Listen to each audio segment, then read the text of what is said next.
Hello दोस्तों। क्या हाल आपके? बढ़िया चल रहा है सब? चलिए, बढ़िया ही चलना चाहिए बेटा। हाँ जी। तो कल की क्लास में हमने क्या शुरू किया था? लॉ ऑफ डिमांड, मतलब थ्योरी ऑफ डिमांड शुरू करी थी हमने। और डिमांड के कंसेप्ट्स पढ़े थे। डिमांड क्या होता है, उसके बाद इंडिविजुअल डिमांड क्या होता है, एक बार मेरे साथ ना बोलेंगे तो याद होगा। याद होगा मतलब आप रिवाइज हो जाएगा। डिमांड क्या था? Demand refers to the desire to buy, backup with sufficient purchasing power and willingness to spend. ये पढ़ा था हमने। फिर हमने पढ़ा था डिमांड कितनी तरह की होती है? दो तरह की, इंडिविजुअल एंड मार्केट डिमांड। उसके बाद हमने पढ़ा था डिमांड स्केड्यूल। डिमांड स्केड्यूल क्या होता है? टैब्यूलर रिप्रेजेंटेशन जो डिफरेंट प्राइस लेवल पर एक कंज्यूमर के डिमांड को रिप्रेजेंट करता है। फिर हमने देखा कि ये जो डिमांड स्केड्यूल है ये भी दो तरह का है, individual demand schedule and market demand schedule. ये हम कर चुके हैं। इसके बाद हमने क्या करा, हम आए अपने अगले टॉपिक पे जो था लॉ ऑफ डिमांड। और लॉ ऑफ डिमांड क्या कहता है कि सर बाकी सारे फैक्टर कांस्टेंट रख दो। बाकी सारे फैक्टर क्या है? कांस्टेंट हैं। हमने फैक्टर्स पढ़े थे ना, अभी बात करेंगे इनकी, ये तो पीछे रहे। बाकी सारे फैक्टर रखो constant. When own price of the commodity rises, जब कमोडिटी का प्राइस बढ़ेगा तो उसकी डिमांड कम होगी। और जब कमोडिटी का प्राइस कम होगा तो उसकी डिमांड बढ़ेगी। ये कैसा रिलेशनशिप दिखाता है? एक इनवर्स रिलेशनशिप दिखाता है between the price of the commodity and the quantity demanded. ये हम कर चुके हैं। इसके बाद हमने इसकी अजम्पशंस लिखी थी। अब ध्यान से सुनना, अजम्पशन पे हम, मैंने कहा था कि मेरे को आपको एक टॉपिक समझाना, उसके बाद हम अजम्पशंस पे आएंगे। ऑल दो ये टॉपिक मुझे आपको समझाना था। देखो ये टॉपिक क्या कह रहा है। हमने पढ़ा था फैक्टर्स अफेक्टिंग डिमांड, है ना। इसमें हमने देखा own price of the commodity, ये तो हम अभी समझ चुके हैं। फिर हमने पढ़ा था प्राइस ऑफ रिलेटेड गुड। ये रिलेटेड गुड्स होते हैं दो तरह के, price of substitute goods, price of complementary goods. इसके बाद income of the consumer, consumer की income, climate, expectation, taste and preference and population. कल हम इन्हें डिटेल में पढ़ चुके हैं। कल यानी पिछली क्लास में हम इन्हें डिटेल में पढ़ चुके। आज हमें इसकी एक्सप्लेनेशन लिखनी है। ठीक है। एक्सप्लेनेशन लिखने से पहले ध्यान से सुनना। लॉ ऑफ डिमांड के नीचे हमने कुछ अजम्पशंस लिखी थी, है ना। और मैंने कहा था उन अजम्पशंस को आप बस लिख लो, अभी समझेंगे बाद में। वो अजम्पशन क्या थी? हमने लॉ ऑफ डिमांड जब हम डेफिनेशन कर रहे हैं, हम क्या कह रहे हैं? All other factor remain constant, change आएगा प्राइस में। दैट मींस इसको छोड़कर, ओन प्राइस को छोड़कर बाकी जितने भी ये फैक्टर्स हैं, चाहे प्राइस ऑफ सब्स्टिट्यूट गुड है, प्राइस ऑफ कॉम्प्लीमेंट्री गुड है, income of the consumer, climate, expectation, taste and preference, population, ये क्या रहेंगे? ये कांस्टेंट रहेंगे, इसमें चेंज नहीं आएगा। ठीक है। यही लिखा है हमने वहां पे। हो गई अजम्पशन। चलिए आज इनकी एक्सप्लेनेशन पे आते हैं। मैंने आपको कहा था आप ऐसे ना पहले एक फ्लो चार्ट बना लो, और फ्लो चार्ट के बाद ऐसे स्टार नंबरिंग कर देना ना, ऐसे करके। और फिर आ जाना इनकी एक्सप्लेनेशन पे। तो एक्सप्लेनेशन पे आते हैं। पहला हम क्या कह रहे हैं? Price of the commodity. अच्छा, प्राइस ऑफ द कमोडिटी नहीं लिखवा रहा मैं। सर क्यों नहीं लिखवा रहे? ऐसे कैसे नहीं लिखवा रहे? लिखवाना तो पड़ेगा, लिखवा तो चुका हूँ बेटा। लॉ ऑफ डिमांड में, लॉ ऑफ डिमांड में क्या लिखा हमने? जब प्राइस बढ़ेंगे तो डिमांड कम होगी, जब प्राइस कम होगी तो डिमांड बढ़ेगी। वही तो है on price of the commodity. तो उसे दोबारा लिखने का कोई मतलब ही नहीं बनता, है ना। आ जाओ अगले टॉपिक पे। प्राइस ऑफ सब्स्टिट्यूट गुड, इसे देते हैं स्टार वन। और इसकी कैलकुलेशन करेंगे, देखना। सॉरी, कैलकुलेशन कह रहा हूँ मैं। इसकी एक्सप्लेनेशन पे आते हैं। ठीक है। तो हेडिंग डाल देंगे यहाँ पर हम, एक्सप्लेनेशन। ठीक। और यहाँ पे लिखेंगे स्टार वन। स्टार वन में हम किसकी बात कर रहे हैं? Price of substitute good. तो क्या लिखेंगे? डिमांड, लिखेंगे आप भी साथ में, may be affected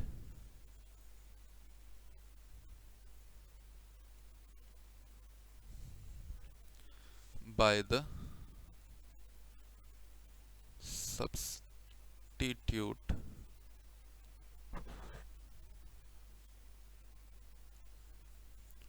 goods, for example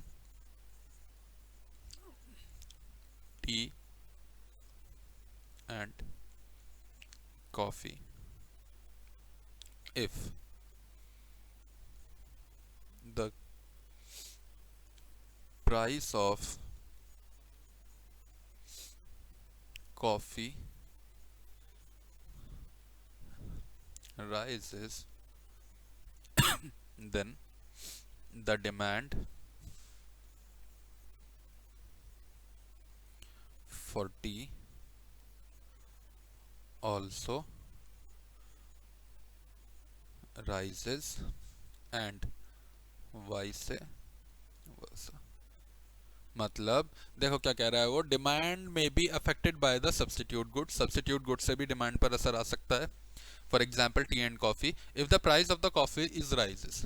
अब टी का सब्स्टिट्यूट है कॉफी, ये मैं कल आपको वैसे समझा चुका हूं. तो अगर कॉफी के प्राइस बढ़ते हैं तो टी की डिमांड बढ़ जाएगी. क्यों बढ़ जाएगी? क्योंकि टी जब महंगी होगी तो जो कॉफी जब महंगी होगी तो कॉफी पीने वाले किधर शिफ्ट करेंगे? टी की तरफ शिफ्ट करेंगे. और अगर कॉफी के प्राइस कम होंगे तो टी पीने वाले कहाँ शिफ्ट कर जाएंगे? कॉफी की तरफ. क्लियर ये चीज? चलिए लिख लिया आपने, आगे देखते हैं. आ जाओ ऊपर. चलिए complementary goods star to.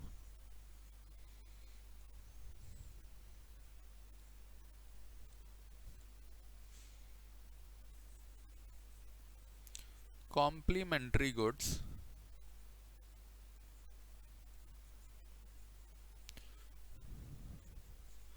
are those goods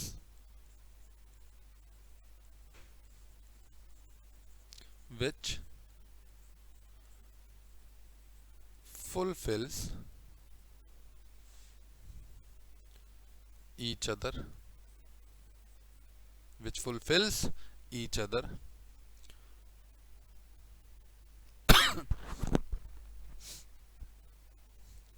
for example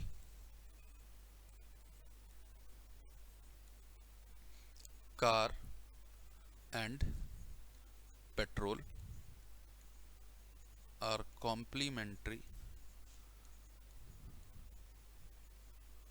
goods. है ना, कार एंड पेट्रोल क्या है? कॉम्प्लीमेंट्री गुड्स है. So if prices of the petrol rises, then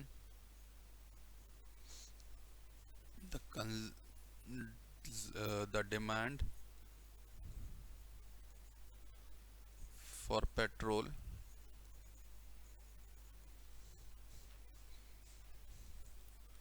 will fall. देखो अगर पेट्रोल के प्राइस बढ़ते हैं तो डिमांड जो है पेट्रोल की वो क्या हो जाएगी? कम हो जाएगी. And consumer and the demand for car will also fall and vice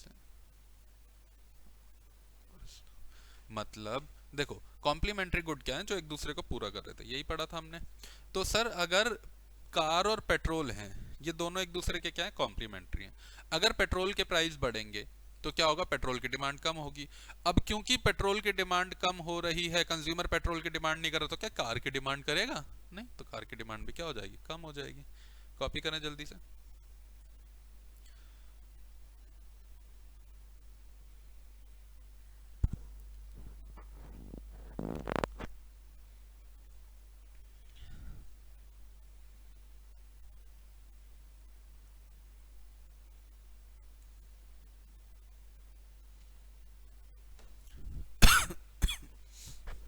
चलिए आगे चलते हैं. देखो अगला यहां पर डाल देंगे हम star 3.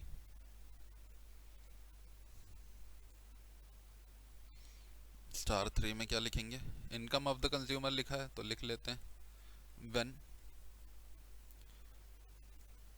Income of the consumer rises, then the demand for goods will also rises. And if income of the consumer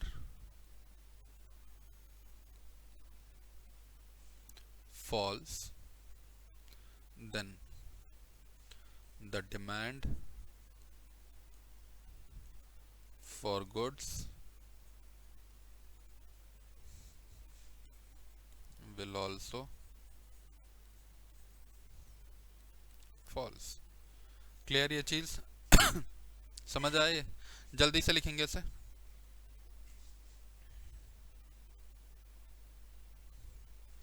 जल्दी से कॉपी कीजिए।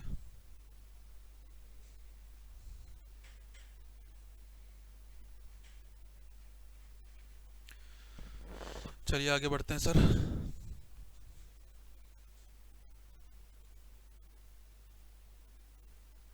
देखो इसके बाद क्लाइमेट स्टार 4।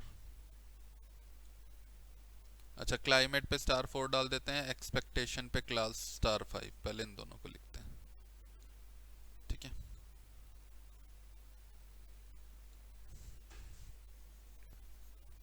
तो क्लाइमेट के अंदर लिखेंगे the climate condition also influence the demand for a commodity,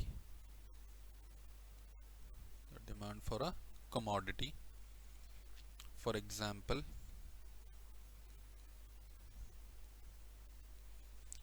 in summer season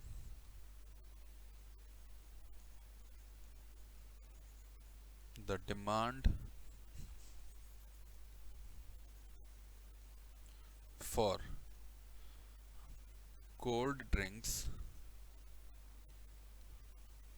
rises, but in winters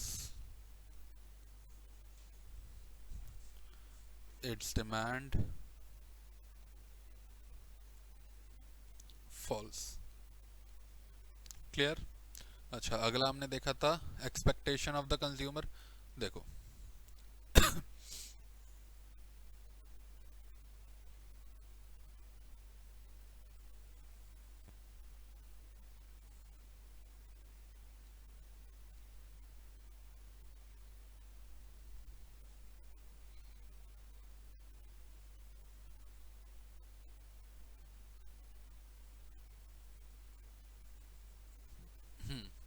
star 5 expectation of the consumer हमने पढ़ा था। अगर कंज्यूमर को लगता है नियर फ्यूचर में कमोडिटी के प्राइस कम होने वाले हैं तो क्या करेगा? आज डिमांड को कम कर देगा। और अगर उसे लगता है नियर फ्यूचर में प्राइसेस बढ़ने वाले हैं तो आज डिमांड बढ़ा देगा। सिंपल, इसे वर्ड्स में लिख लेते हैं, लिखेंगे साथ में।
यहाँ एक वर्ड ऐड कर लेना, नियर फ्यूचर, ठीक है।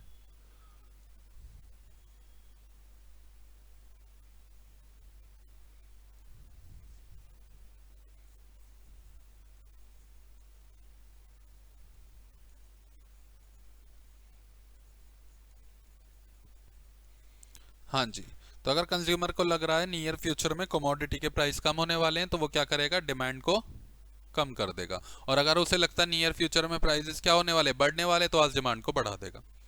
दिस वर्ड मीन्स इसका उल्टा, है ना। चलिए देखो आगे। Now taste and preference star number 6 and population size star number 7।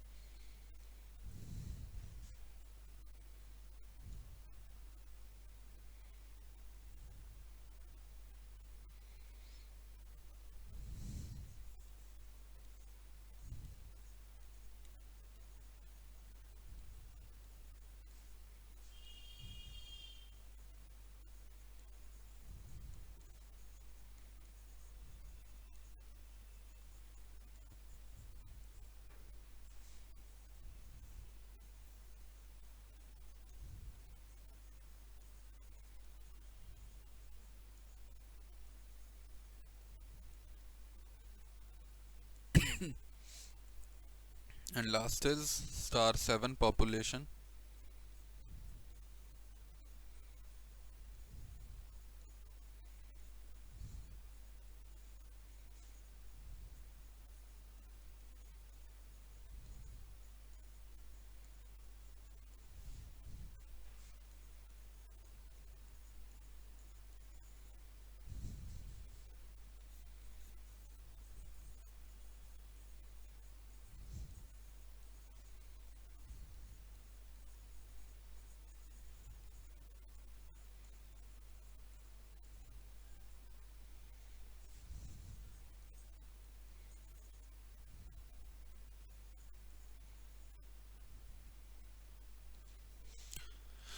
चलिए तो यहाँ पर आकर आपके ये पॉइंट हो गए खत्म। क्लियर हुआ यहाँ तक पूरा, 7 पॉइंट कवर कर चुके हम। ठीक है, तो अब आपको पढ़ना कैसे है इसे समझना है। एक बार कॉपी कर लिया आपने ये,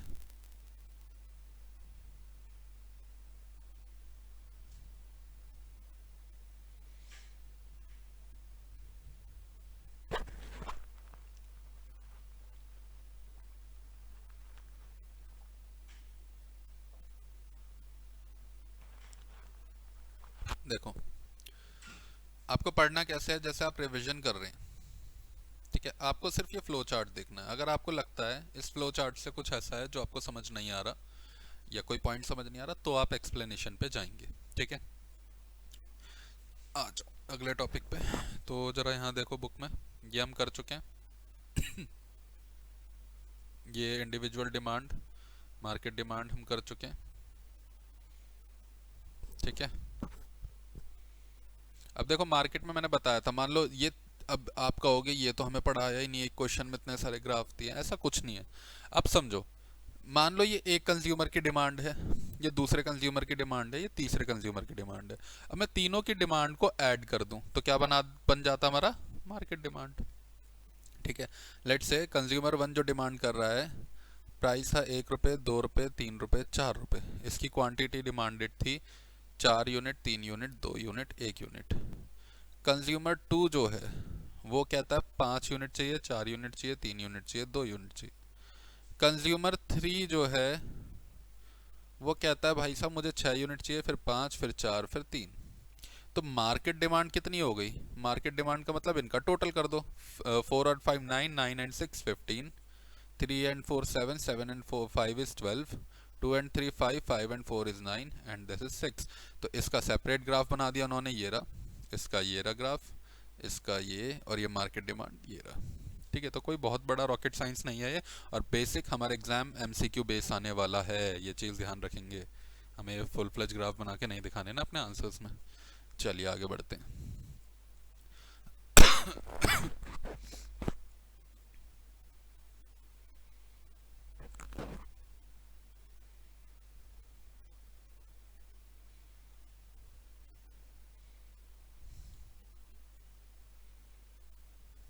एक चीज़ देखना जरा, और इसको ध्यान से समझेंगे।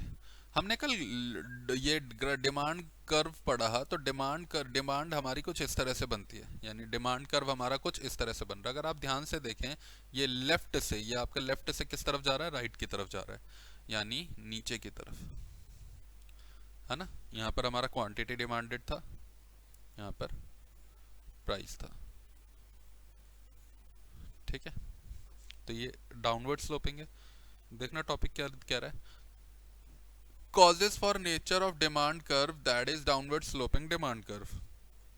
तो हम हेडिंग क्या बनाएंगे, causes of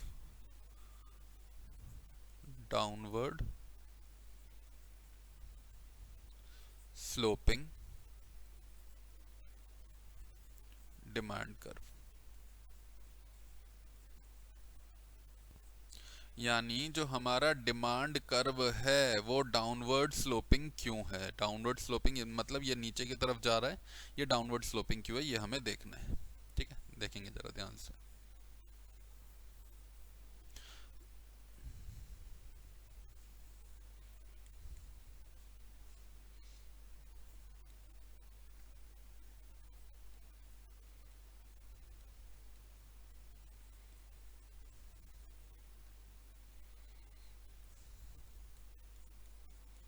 substitute effect, income effect, law of diminishing marginal utility. देखो substitution effect, income effect, law of diminishing marginal utility.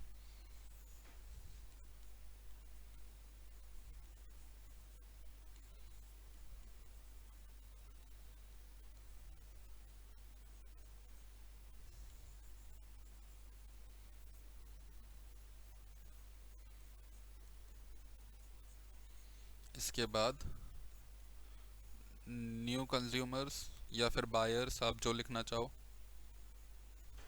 And old buyers या ओल्ड कंज्यूमर्स। अब ये कुछ रीजंस हैं जिसकी वजह से हमारा जो डिमांड कर्व है वो क्या होता है, डाउनवर्ड स्लोपिंग होता है। देखो जरा क्या कह रहा है, law of diminishing marginal utility आपने पढ़ा होगा, लॉ ऑफ हमने अभी डिस्कस कर लिया है। Law of diminishing marginal utility क्या होता है, when we consume more and more of a good its marginal utility decreases. अगर आपको इसे पूरा डिटेल में पढ़ना है तो अभी यूटिलिटी एनालिसिस वाली जो वीडियो वहां पे मैंने इसे समझाया, अगर आपने वो नहीं करा अभी तो वहां से समझेंगे आप, ठीक है। तो मतलब हम वहां पे डिटेल में कर चुके हैं, फिर भी देखो मार्जिनल यूटिलिटी क्या होता है, जब आप एक गुड का ज्यादा कंजम्पशन, मार्जिनल यूटिलिटी का होता है मतलब क्या है, पहले ये समझो। मार्जिनल यूटिलिटी का मतलब है एडिशनल सेटिस्फैक्शन, मतलब जब आप एक और यूनिट का कंजम्पशन करते हो उससे मिलने वाली सेटिस्फेक्शन को मार्जिनल यूटिलिटी कह रहे थे। तो मार्जिनल यूटिलिटी क्या होता है, जैसे जैसे आप एक गुड का कंजम्पशन बढ़ाते हो तो उससे मिलने वाली मार्जिनल यूटिलिटी कम होती रहती है ना। तो वही कह रहा है, देखो according to DMU, law of diminishing marginal utility को शॉर्ट फॉर्म में हम डीएमयू कहते हैं, when the quantity of a good is more the marginal utility of the commodity will be less, so the consumer demands more goods when price is less, है ना। क्योंकि जब हम कंजम्पशन बढ़ा रहे हैं तो मार्जिनल यूटिलिटी कम होती जा रही है, तो अब कंज्यूमर उसकी डिमांड कब कर रहा है, जब उसके प्राइस क्या होंगे, कम होंगे। That is why the demand curve slopes downward from left to right, ठीक है। तो हम पहले इसी के बारे में लिख लेते हैं, ये जल्दी से कॉपी करेंगे आप, कर लिया कॉपी। इसमें बनाएंगे स्टार वन, इसके बारे में लिखते हैं यहाँ हेडिंग डालेंगे एक्सप्लेनेशन, इसमें लिखो स्टार वन, लॉ ऑफ, मैं शॉर्ट फॉर्म में लिख रहा हूं डीएमयू, आप भी लिख सकते हैं diminishing marginal utility, states that more goods gives less marginal utility, so the consumer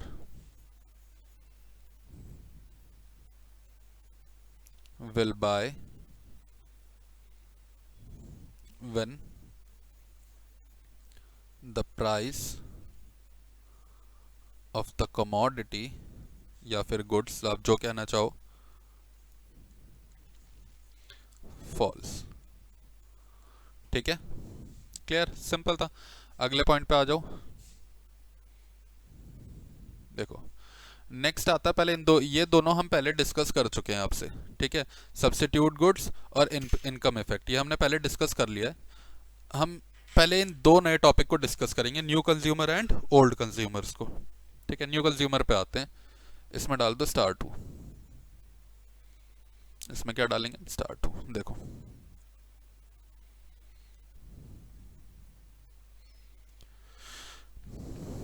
अब न्यू कंज्यूमर का मतलब क्या है भाई साहब, हमारे प्रोडक्ट के, कमोडिटी के पहले से तो एग्जिस्टिंग कस्टमर्स हैं, अब कुछ और नए कस्टमर आ रहे हैं। और देखो सच बताना, नए कंज्यूमर कब आते हैं हमारे प्रोडक्ट की तरफ, जब प्राइस क्या होते हैं, कम होते हैं। तो हम क्या लिखेंगे,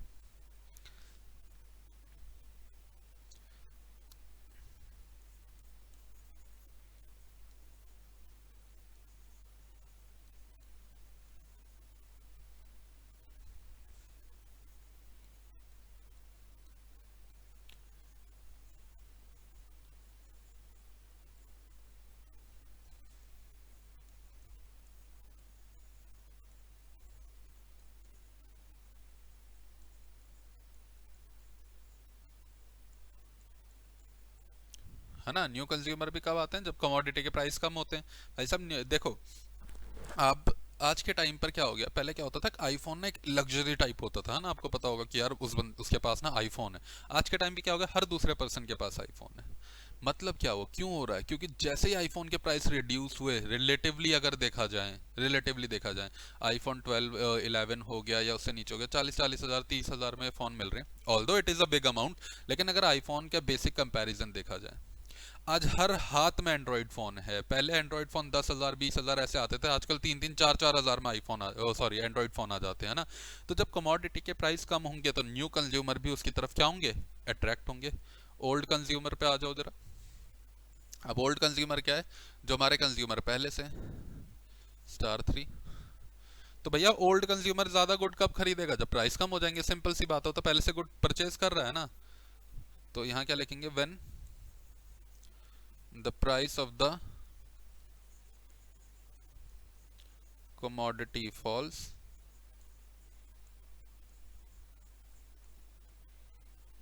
the old consumers demand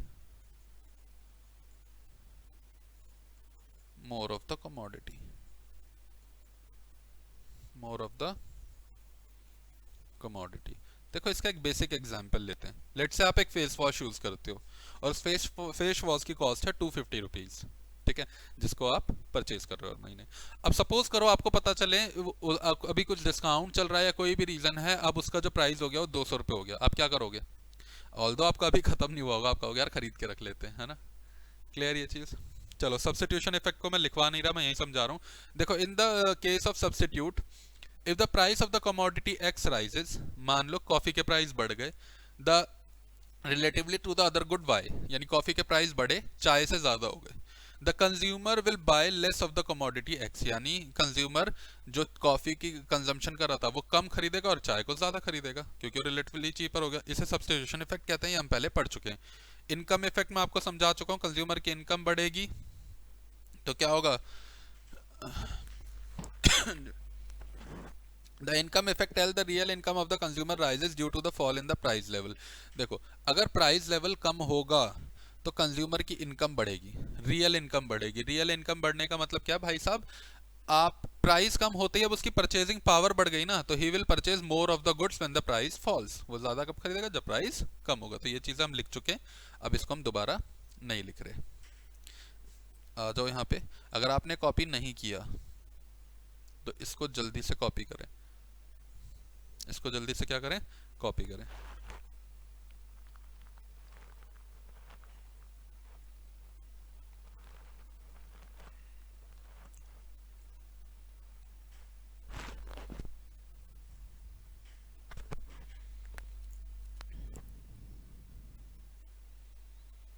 चलिए अगले टॉपिक की तरफ मूव करते हैं।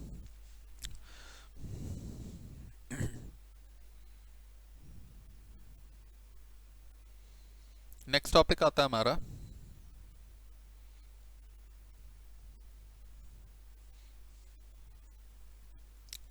Exceptions of law of demand, exceptions of law of demand. ठीक है, अभी एक्सेप्शंस क्या होती है समझना। हमने लॉ ऑफ डिमांड में पढ़ा कि एक कमोडिटी के जब प्राइस बढ़ेंगे तो उसकी डिमांड क्या होगी, कम होगी, और जब उस कमोडिटी के प्राइस कम होंगे तो उसकी डिमांड बढ़ेगी। अब ये एक्सेप्शन कहता है कि कुछ ऐसी सिचुएशंस होती हैं जहां पर कमोडिटी का प्राइस बढ़ेगा तो डिमांड बढ़ेगी, प्राइस कम होगा तो डिमांड कम होगी, या फिर प्राइस बढ़ रहा है तो डिमांड में कोई चेंज नहीं आ रहा, मतलब वहां पर लॉ ऑफ डिमांड अप्लाई नहीं हो रहा। और वो सिचुएशंस क्या हैं देखो जरा।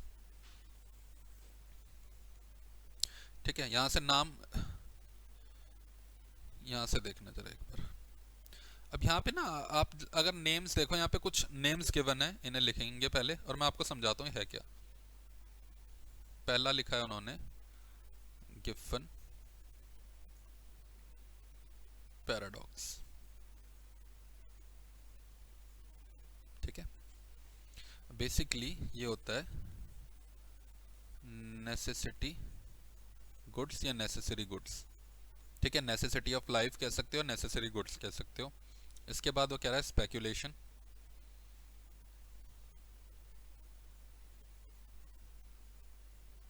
ठीक है। इसके बाद आता है आपका कंस्पीशियस,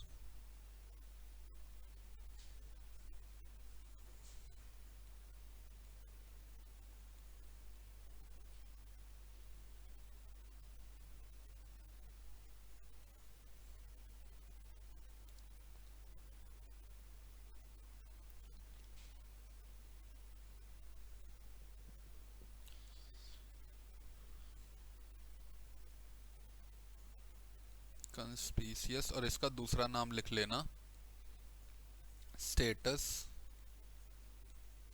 सिंबल गुड्स। ठीक है, इसका दूसरा नाम क्या लिखना है, स्टेटस सिंबल गुड्स। नेक्स्ट आता है आपका बैंड वेगन इफेक्ट।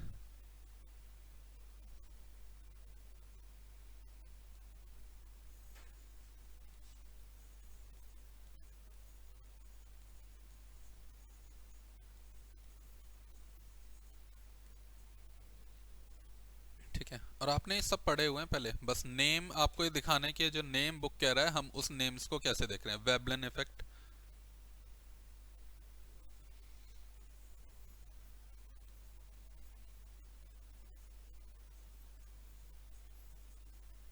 हाँ जी। तो देखो, देखने में बहुत डिफिकल्ट लग रहे होंगे ना, बहुत डिफिकल्ट डिफिकल्ट से नेम दे रखे हैं सर, कैसे होगा, है ना। देखो जरा एक बार सबसे पहले पे आते हैं।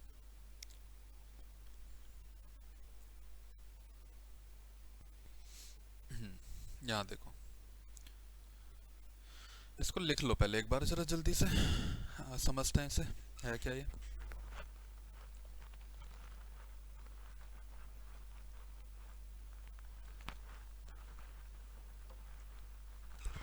देखो, अब ये कुछ वो गुड्स हैं जिसके ऊपर लॉ ऑफ डिमांड काम नहीं करता। इसमें सबसे पहला था गिफन पैराडॉक्स, जिसको हमने नाम दिया नेसेसिटी ऑफ गुड्स। आपको याद है 8 नवंबर 2016 को क्या हुआ था? 8 नवंबर 2016 को क्या हुआ था? हमारे देश के माननीय प्रधानमंत्री टीवी पर आए और उन्होंने 8 बजे का अनाउंसमेंट करी कि भाई और बहनों, आज रात 12 बजे के बाद से 500 और 1000 के नोट मान्य नहीं होंगे, अब ये लीगल टेंडर नहीं होंगे, है ना। ठीक है, अब समझना उस दिन ये मतलब ये इंपॉर्टेंट नहीं है, उस दिन एक अफवाह और उड़ी थी कि हमारे देश में ना नमक खत्म होने वाला है। आई डोंट नो अब ये आपके शहर में हुआ या नहीं हुआ, लेकिन नोएडा जहां पर मैं रहता हूँ वहां पर भाई साहब ऐसा हो गया ना कि अब तो भाई नमक खत्म होने वाला है, जितना ज्यादा खरीद के रख सको रख लो। लोगों ने, आप लिटरली मानोगे नहीं, दुकान वालों ने भी बताना जरूरी नहीं समझा, उन्होंने सोचा सही में खत्म होने वाला, बेच रहे हैं भाई साहब 400 रुपए का एक पैकेट, 300 रुपए का एक पैकेट। समझ रहे हो, जो 20-25 रुपए का आता है शायद अभी टाटा सॉल्ट सॉल्ट, उसे बेच रहे 300-400 ऐसे बेचे जा रहे हैं। और अगले दिन जब गवर्नमेंट ने कहा नहीं नहीं भाई गलत न्यूज़ है, कोई नमक खत्म नहीं हो रहा, लोग लेके गए दुकान पे कि ये वापस करके आते, 400 रुपए का गलती इसलिए आया, तो उन्होंने इतना बड़ा पर्चा चिपका दिया बाहर, बिका हुआ माल वापस नहीं होगा। है ना। अब समझो हुआ क्या, बेसिकली यहाँ पर हो क्या रहा है सर, क्यों इतना ज्यादा खरीद लिया महंगा होने पर भी, क्योंकि वो जो सॉल्ट है वो नेसेसिटी ऑफ लाइफ है, जो हमारे लिए नेसेसरी है, हम उसको नहीं छोड़ सकते भले ही उसके प्राइजेस बढ़ जाएं। समझ आ रहा है। तो नेसेसिटी ऑफ, मान लो मेडिसिन है जो बहुत महंगी महंगी आती है, फिर भी हम उसकी डिमांड करेंगे ना, क्यों करेंगे, अगर हमें रिक्वायरमेंट है तो हमें करनी पड़ेगी, क्यों करनी पड़ेगी, क्योंकि नेसेसिटी है लाइफ की। क्लियर ये चीज। चलिए अगला देखो क्या लिखा है, स्पेक्यूलेशन। अब स्पेक्यूलेशन का मतलब एक तरह से होता है कि आप एक सिचुएशन से ना बेनिफिट कमाना चाहते हैं, आप एक बेसिक सिचुएशन से क्या कमाना चाहते हैं, बेनिफिट कमाना चाहते हैं। आपने सोचा एक कमोडिटी है जिसका प्राइस बढ़ रहा है और इसका प्राइस आगे भी बढ़ेगा, तो आपने इसको आज ही खरीद लिया ताकि अब जब आगे और प्राइस बढ़े तब आप क्या कर सको, बेनिफिट कमा सको। That is speculation. चीजों के प्राइस बढ़ रहे थे, लेट से मार्केट में सब्जी हैं, हम एक बेसिक एग्जांपल लेते हैं ना आपके लिए। मार्केट में सब्जियां हैं, आपने देखा कि जो टमाटोज है वो महंगे होने शुरू हुए, तो क्योंकि रेट बढ़ा आपने फिर भी खरीद लिया। आप कह रहे हो भैया अभी तो और बढ़ना है भाई साहब, मैं बता रहा हूं अभी लेके चले जाओ घर, नहीं तो कल को भाभी जी से पिटोगे और कुछ नहीं होना, है ना। अगला देखो, अगला क्या है हमारा, कंस्पीशियस। अभी कंस्पीशियस क्या होता है देखो, जैगुआर इंडिया में कॉमनली देखिए रोड पे, अगर हम बात करें जैगुआर की, कॉमनली देखिए रोड पे चलती हुई, या कुछ और महंगी महंगी गाड़ी होंगी, मेरे को नाम नहीं पता, देखो ठीक है। मतलब ये चीजें जो इतनी ज्यादा महंगी है, क्या ये आपने कॉमन देखी है रोड पे, नहीं। अगर ये भी कॉमनली बिकने लग जाएं, 2-2-3 लाख, 3-3 लाख, 20 लाख, 10 लाख में, तो क्या होगा, बहुत ज्यादा कॉमन हो जाएगी। और वो लोग जो इनको अभी खरीद रहे हैं, क्या वो इन्हें परचेज करेंगे फिर, नहीं। कुछ गुड्स ऐसे होते हैं उनकी डिमांड ही महंगे होने पर होती है, मतलब जो आपके स्टेटस को रिप्रेजेंट कर रहे हैं, स्टेटस सिंबल गुड्स बन जाते हैं। तो जब वो महंगे होंगे, पर्सन डिमांड भी उनकी तभी कर रहा है कि भाई साहब हमारा स्टेटस रिप्रेजेंट करेगा, तो इसका लॉ ऑफ डिमांड से कोई लेना देना नहीं है, इस पर लॉ ऑफ डिमांड एप्लीकेबल नहीं होता। फिर आता है बैंड वेगन इफेक्ट। अभी बैंड वेगन इफेक्ट क्या है इसको समझो। अगर मैं आपको एक सिचुएशन दूं और मैं आपसे कहूं, देखो यहाँ पे ये दो पर्सन है,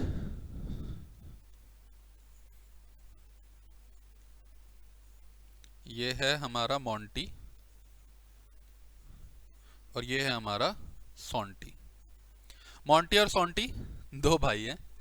ये एक शर्ट खरीद कर लाया मार्केट जाकर 2000 रुपए की, वाइट कलर की, ठीक है। और सोंटी भी एक शर्ट खरीद कर लाया मार्केट से 450 की। बता सकते हो किसकी शर्ट अच्छी होगी, सर हमने तो शर्ट ही नहीं देखी, फिर भी एक आइडिया लगाओ किसकी बढ़िया होगी बिना शर्ट देखे। सर बिना देखे बताना है तो हम कह सकते हैं ये जो 2000 रुपए की, नहीं ये अच्छी होगी तभी तो महंगी है, और ये तो सिर्फ 450 की है तो ठीक ठाक होगी। लेकिन अगर हम इससे कंपैरिजन करते हैं 2000 वाली से, तो पक्का 2000 वाली शर्ट ही क्या होगी, अच्छी होगी। यही आया ना दिमाग में, यही होता है बैंड वेगन इफेक्ट। जब कंज्यूमर क्या करता है, कमोडिटी को की क्वालिटी को या कमोडिटी को उसके प्राइस को देखकर खरीदता है ना। अब एक आप एक मॉल में गए, आपने वहां पर देखा एक प्रोडक्ट लटका हुआ है 40,000 का, और सेम प्रोडक्ट बाहर फुटपाथ पे भी बिक रहा है, तो आप क्या कहोगे, यार ये वाला अच्छा होगा, देख रहा है कीमत कितनी ज्यादा है इसकी, है ना। ये होता है बैंड वेगन इफेक्ट। क्लियर ये चीज। चलिए फिर है वेबलिन इफेक्ट। अब ये वेबलिन इफेक्ट क्या है, यहां देखो,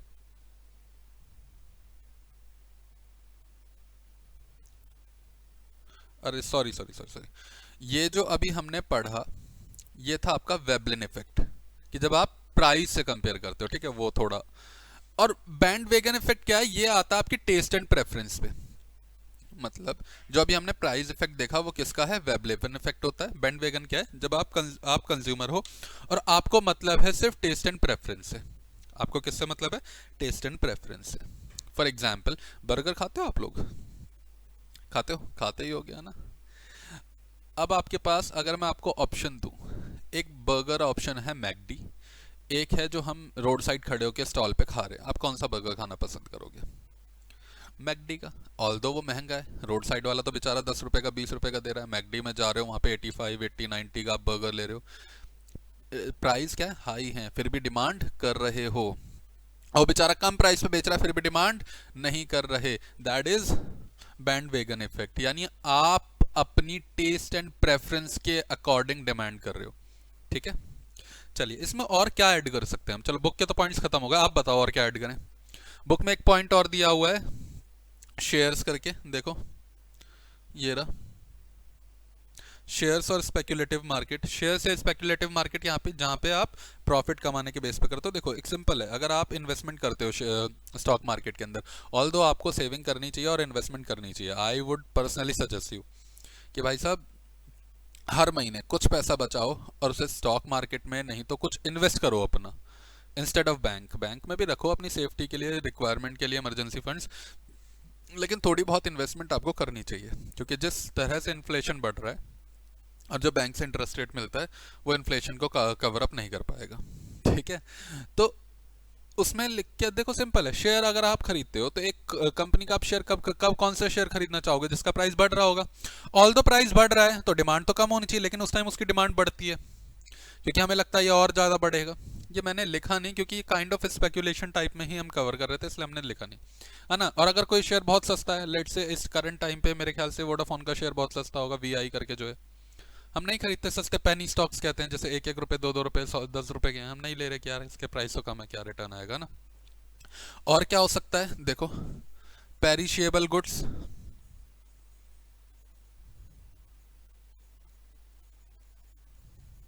अब ये पेरिशेबल गुड्स क्या होते हैं, वो गुड्स जो जल्दी खराब हो जाएंगे, इसका लॉ ऑफ डिमांड से कोई लेना देना नहीं है ना। Perishable goods it's kind of, आप कह सकते हो मिल्क होता है, एग्रीकल्चरल प्रोडक्ट्स हो सकते हैं, तो एग्रीकल्चरल प्रोडक्ट है लेट से टमाटोज है ना, तो इसका भाई साहब प्राइस से इतना अच्छा पेरिशेब इतना इफेक्ट नहीं आएगा। ठीक है, या सीजनल गुड्स कह लो, चलो पेरिशेबल हटा देते हैं, इसको हटा ही देते हैं अभी के लिए, लिमिटेड रखो। हाँ, क्लियर ये चीज़। अब आते हैं इसकी एक्सप्लेनेशन पर, तो एक्सप्लेनेशन यहाँ से शुरू करते हैं, इस पर डाल देंगे हम *1, यहाँ पे लिखेंगे हम एक्सप्लेनेशन,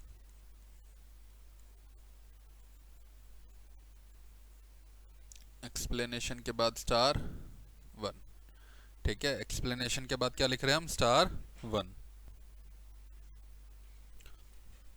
लिखेंगे साथ में। The law of demand can not be applied on the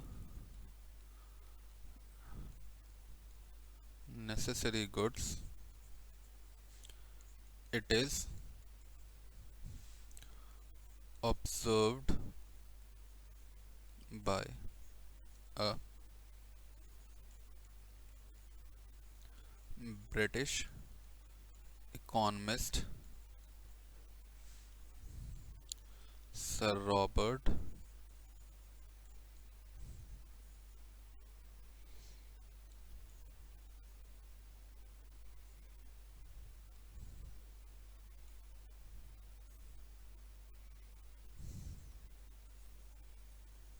Giffen. देखो, तो लॉ ऑफ डिमांड हमारे यहाँ पर अप्लाई नहीं होगा, और इसको ऑब्जर्व किसने करा था, एक ब्रिटिश इकोनॉमिस्ट थे सर रॉबर्ट गिफन, इसलिए इसको गिफन पैराडॉक्स भी कहते हैं। उन्होंने देखा जब वो अपने वर्कर्स को वेजेस देते हैं तो वो लोग, और प्राइजेस जब बढ़ते हैं ब्रेड्स के तो वो उस टाइम पर ज़्यादा परचेज करते हैं। ठीक है, आ जाओ नेक्स्ट स्टार, अच्छा लिख लो पहले से जल्दी, अगर नहीं लिखा तो लिख लिया। *2, *2 कहाँ डालेंगे हम, स्पेक्यूलेशन पर, *2 कहाँ डालेंगे, स्पेक्यूलेशन पर। *2 देखो, sometimes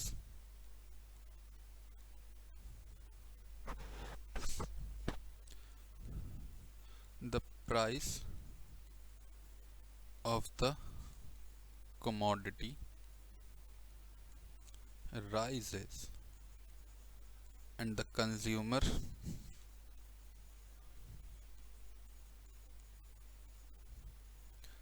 expects it to rise further,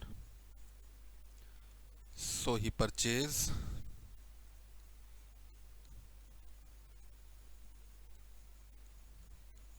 more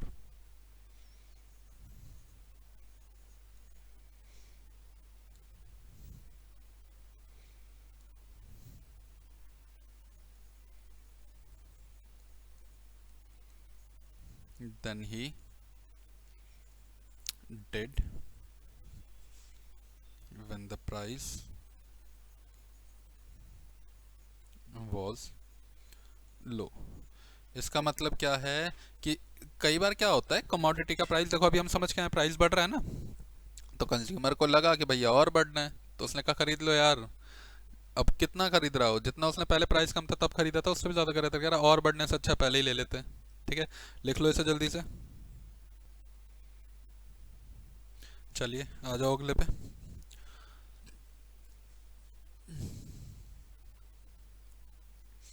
इस पर डाल दो *3। ठीक है, देखेंगे स्टेटस सिंबल या कंस्पिशियस, इसके अंदर लिखे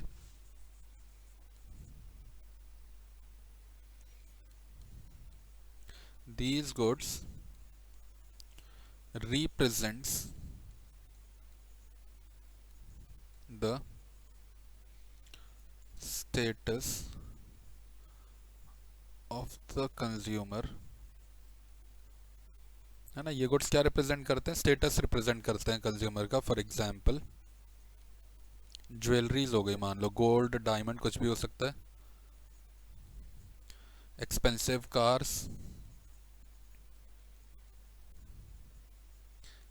etc। So he will demand, या ही मत लिखो, ऐसे लिखो, सो द डिमांड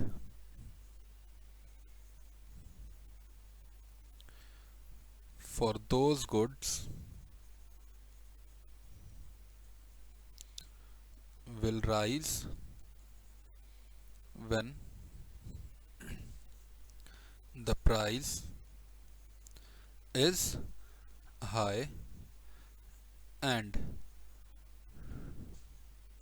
decreases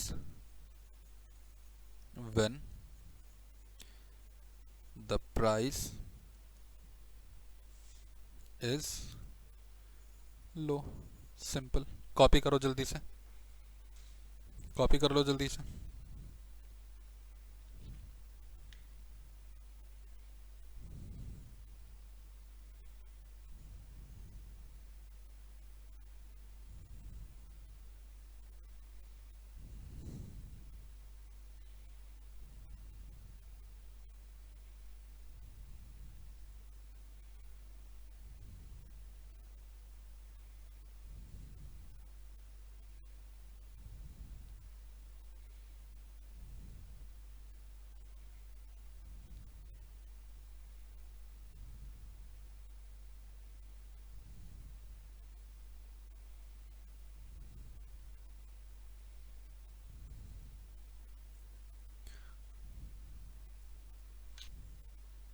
चलिए अगले पे आते हैं, अगले के बारे में नोटिंग करते हैं जल्दी से।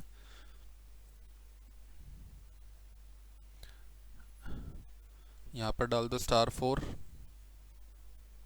और इसमें डाल देंगे *5।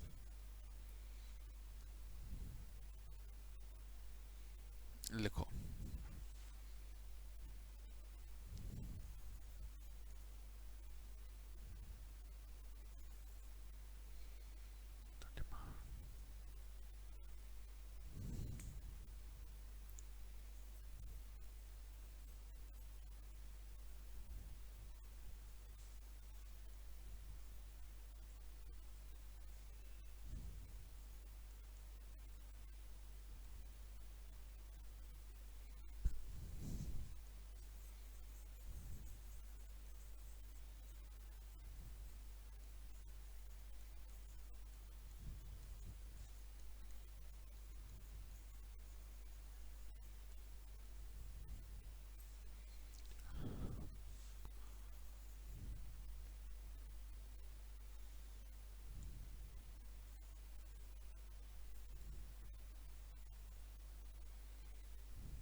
देखो क्या कह रहा है, sometimes the demand for a commodity depends upon the taste and preference of social connections of consumer. यानी कई बार एक कंज्यूमर की जो डिमांड होती है कमोडिटी की, उसके सोशल कनेक्शंस पे भी डिपेंड करती है। फॉर एग्जांपल, अगर आप हो और आप एक ऐसे ग्रुप के साथ हो, बुक का एग्जांपल उठाते हैं, एक ऐसे ग्रुप के साथ हो जिन जो लोग गोल्फ वगैरह खेलते हैं, ठीक है। तो गोल्फ में आपको बता दूं एक बहुत एक्सपेंसिव गेम होता है भाई साहब, उसके जो एक्सेसरीज हैं वो भी काफ़ी महंगी आती है ना। ये एक महंगा गेम है। तो आप दिखाना चाहते हो, आप उस सोशल कनेक्शन में रहना चाहते हो, क्योंकि आपको अपनी रेपुटेशन बनानी है वहां पर। तो आप क्या करोगे, जब इसकी डिमांड होगी तो आप भी डिमांड करोगे, ठीक है। चलिए लास्ट टॉपिक पर आते हैं।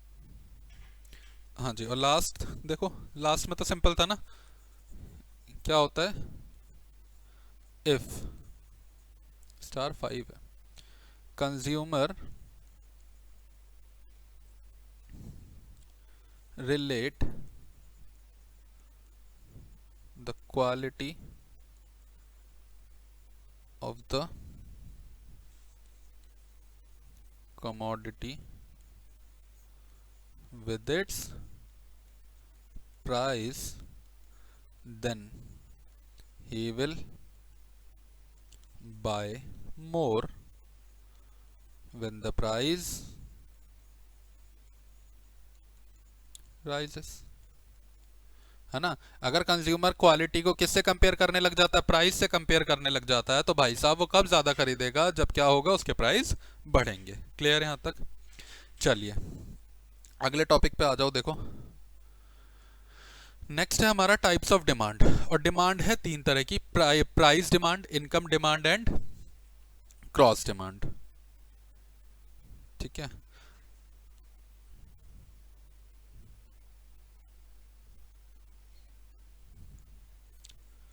Types of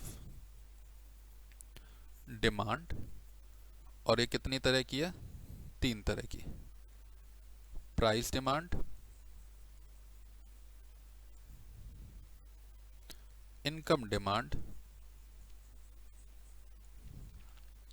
and cross demand,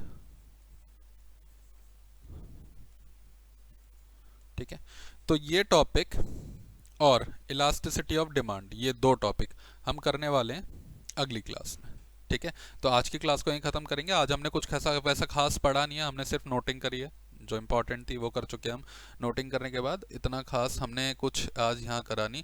अगली क्लास में इस डिमांड नाम के कंसेप्ट को पूरी तरह से खत्म करेंगे, इस चैप्टर को पूरी तरह से खत्म करेंगे, फिर इसके एमसीक्यूज पाएंगे, ठीक है। चलिए तब तक के लिए आपको क्या करना है, टॉपिक्स रिवाइज करने हैं। Thank you so much for the day.